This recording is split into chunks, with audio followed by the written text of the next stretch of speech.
Alright, we need to talk about what just happened at the COP, and it by no means is something very easy to understand, and yet I'm going to do my best to make this as simple as possible for the developing world, specifically the global south. Experts across the world have openly stated that it will require more than $1.3 trillion a year to make a noticeable impact when it comes to conservation, when it comes to dealing with climate change, when it comes to helping developing countries wean off fossil fuels and inhibit global impacts. Are we going to completely negate transboundary pollution by hoping and praying that it goes away overnight? No, that's not something that's going to happen. Clapping your hands at 3 a.m. in the morning at a summit and claiming that a $300 billion per year deal up until the year 2035, that by all means goes beyond the SDGs of 2030, is a good idea,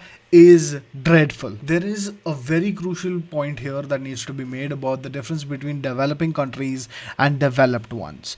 Developed countries have had their fair share at using as much fossil fuel as they wanted to cultivate an economy and then reap its benefits. They have an easier journey in front of them when it comes to transitioning towards greener energy sources. Before you right now is a map that is very telling, all right?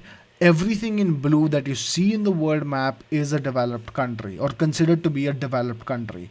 Everything that you see in any other color except for blue is a developing country, or hell, even a least developed country. It clearly demarcates that the monopoly of a few completely overpowers the needs of the many. We are in a very sensitive time when it comes to dealing with climate. 2030 is upon us, and we have a long way to go if it comes to just meeting the basic guidelines of the sustainable development goals. Our nationally determined contributions that are being put out by each individual country is supposed to get more ambitious by the next year, and yet we come across deals that lock us in for periods of more than 10. This is by no means something that we can negate or brush aside and be okay with. Yes, it is a great step towards the fact that there will be some amount of assistance provided to the developing world. How much assistance though? 350 billion, 400 billion, 500 billion is still not enough to be spread across the majority of the world and expect every single nation to wean off fossil fuels and still have an economy that can thrive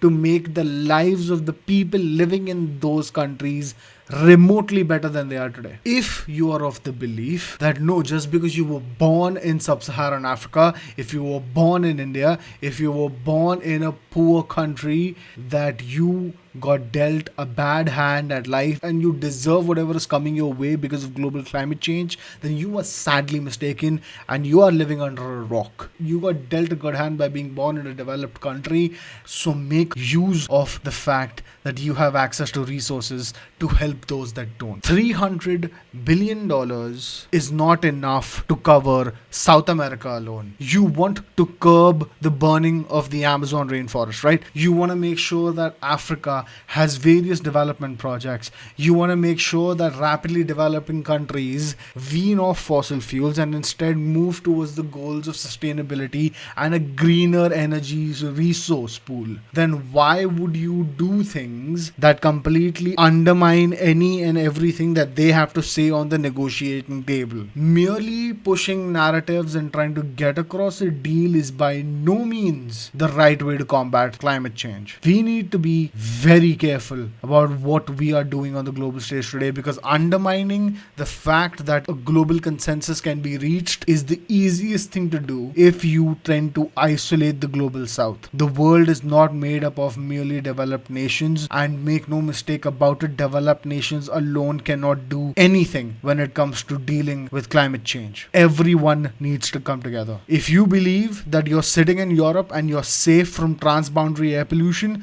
you are sadly mistaken. mistaken. If you believe that you're sitting in the Americas and you're safe from transboundary air pollution, from water pollution, horrendous weather, from dreadful cyclones, you are sadly mistaken. Isolated countries that believe that their shores are safe from transboundary air pollution, that believe that just because things don't affect them directly, that it will not happen in the near future, need an eye opener. And the fact that we've dealt with dreadful weather instances in this past year alone should have been enough for us to realize that if we need to take action, it needs to be now. The funniest part about all of this is that someone clearly said that there is hopes of more money flowing.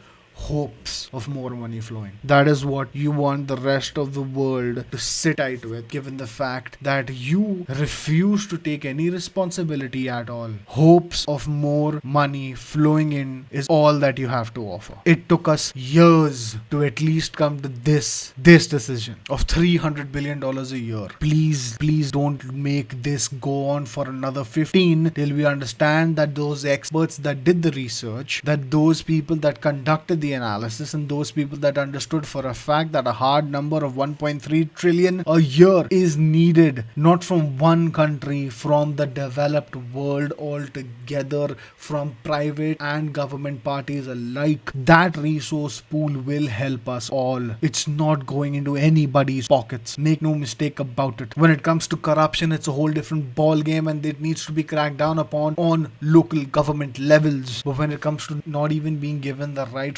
finances to deal with roadblocks that are in your way when it comes to sustainability, this has got to be some kind of joke. So what really happened? The negotiations, they went to jack. Island nations walked out. Developing countries walked out. India and Nigeria made their voices heard by showing the disdain that they felt with this deal. And Western media, well, of course, $300 billion, more than enough to get started. It's a great achievement. Yes, okay, no one's negating the fact that any amount of money being driven for the cause is a good idea. But if you want to negotiate on the table, stating that a bad deal is not a bad deal because it's a deal is naive, to say the least.